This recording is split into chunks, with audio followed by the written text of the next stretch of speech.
بسم الله الرحمن الرحيم. هل أتى على الإنسان حين من الدهر لم يكن شيئا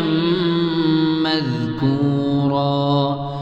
إنا خلقنا الإنسان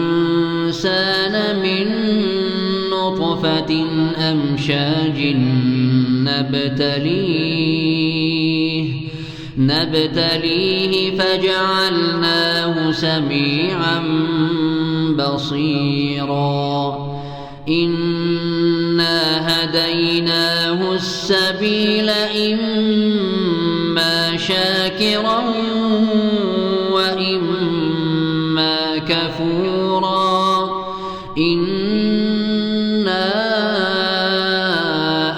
أعتدنا للكافرين سلاسل وأغلالا وسعيرا إن الأبرار يشربون من كأس كان مزاجها كافورا عينا يشرب بها عباد الله يفجرونها تفجيرا يوفون بالنذر ويخافون يوما كان شره مستطيرا ويطعمون الطعام على حبه مسكينا ويتيما وأسيرا إنما نطعمكم لوجه الله لا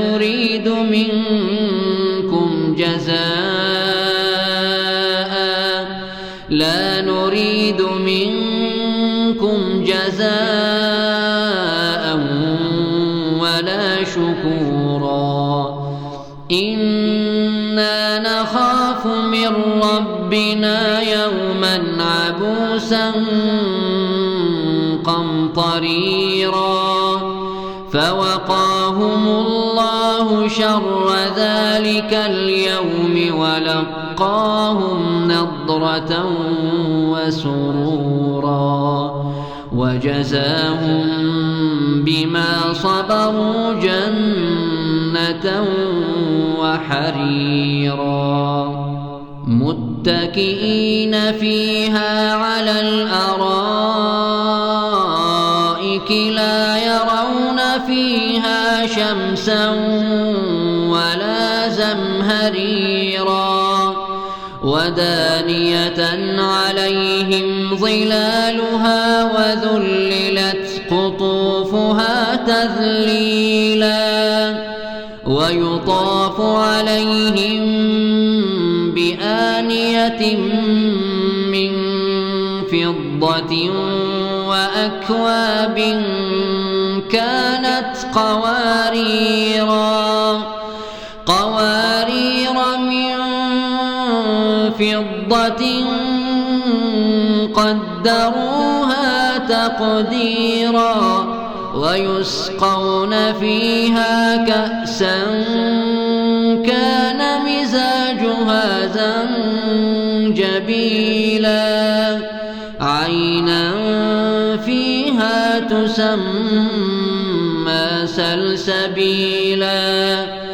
ويطوف عليهم ولدان مخلدون إذا رأيتهم حسبتهم لؤلؤا منثورا وإذا رأيت ثم رأيت نعيما وملكا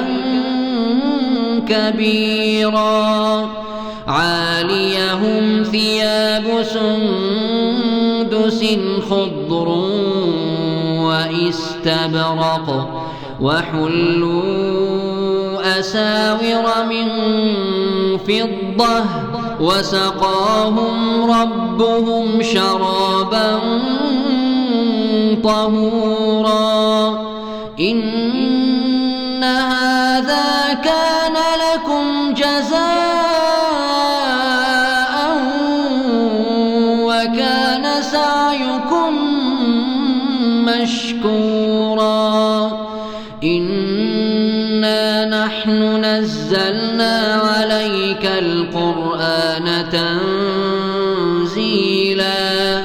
فاصبر لحكم ربك ولا تطع منهم آثما أو كفورا واذكر اسم ربك بكرة وأصيلا ومن الليل فاسجد له وسبحه ليلا طويلا إن هؤلاء يحبون العاجلة ويذرون وراءهم يوما ثقيلا نحن خلقناهم وشددنا أسرهم وإذا شئنا بدلنا أمثالهم تبديلا إن هذه تذكرة فمن شاء اتخذ إلى ربه سبيلا وما تشاءون إلا أن يشاء الله إن الله كان عليما حكيما يدخل من يشاء في رحمته والظالمين أعد لهم عذابا أليما.